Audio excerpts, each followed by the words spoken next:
Hi everybody, it's November 30th, 2025. Um, Excitement can be one of the sweetest parts of life.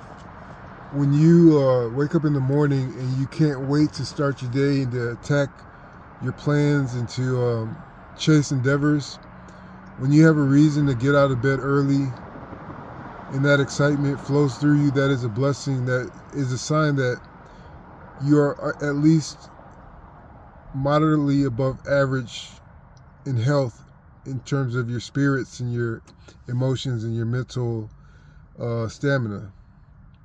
Excitement is a sign of vigor. It's a sign of positive way lines through your spirit and through your experience.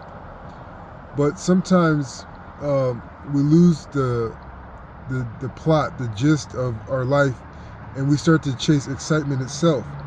And it's never really excitement itself that makes our life better or makes our life more meaningful to us. It's the potential that excitement is leading you towards, and it's the potential of uncovering new facets and new segments of your life and just enjoying the experience. It's not exactly excitement that is the key.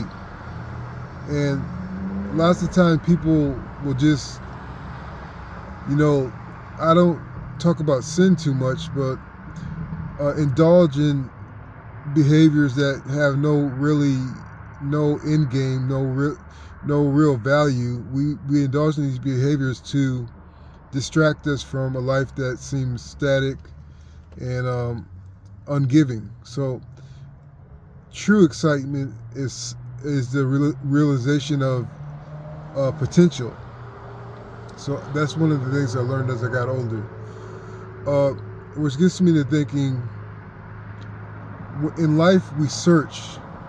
Some of us that want more, some of us that want answers, some of us that want meaning. We are in search constantly. We are in search even at rest, even just thinking, sitting and thinking. We are searching while we are working at our jobs. We are searching while we are talking to our lovers. But sometimes the search could become toxic.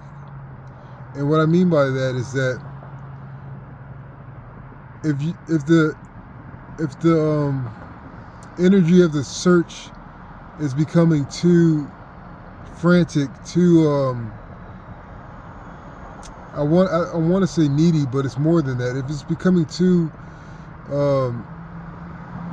desperate, you won't find what you're looking for or what you think you need to find anyway in that state.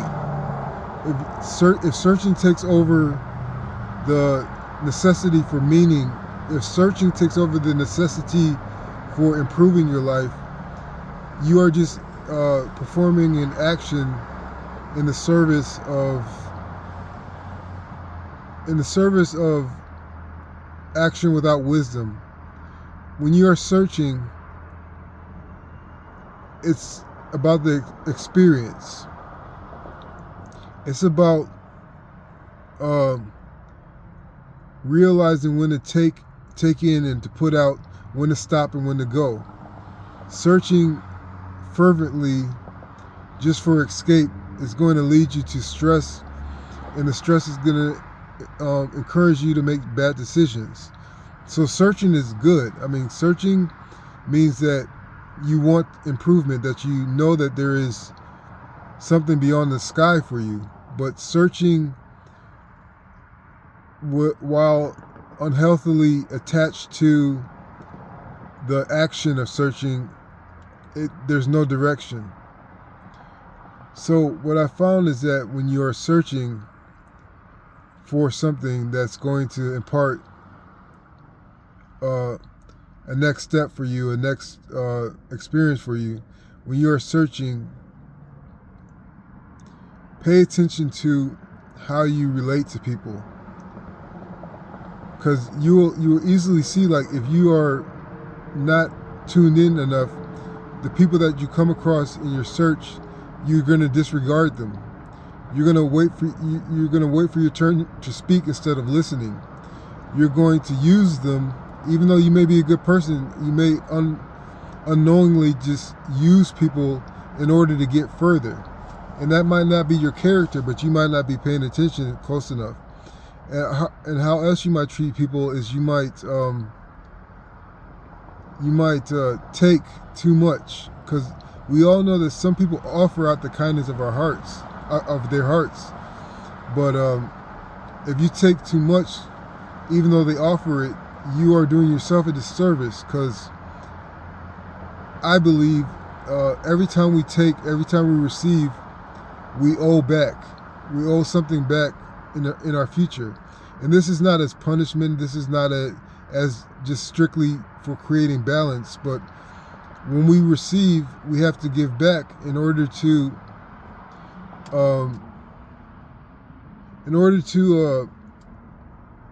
keep our experience going forward, to fuel our experience. It's just like, I guess you could say, like an engine. You know, you put gas in your car and you run, and your pistons run and pump and burn the fuel. You know, you're feeding the system that is giving you mobility. So receiving, you're going to have to give back. And when you take too much, you're going to have to give back a lot more than you would expect. So also, when you are in search, it is good to have knowledge. It is good to have wisdom. But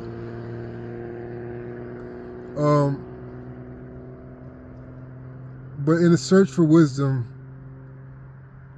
you can't really soak it up in the search if you're always looking for that deep cut, if you're always looking for that exciting nugget of truth, if you're always looking for that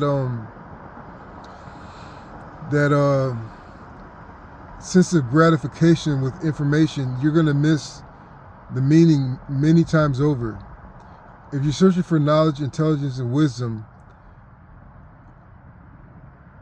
you could find the secret to unlocking your past or resolving your past while you're walking. You could be thinking nonchalantly, letting your thoughts meander, and in this moment that you would ignore when you're searching for wisdom, in this moment when you're walking and your mind is just flowing freely and you're bored, you may come to a realization that could conclude a disastrous part of your life, that could give you catharsis, that could give you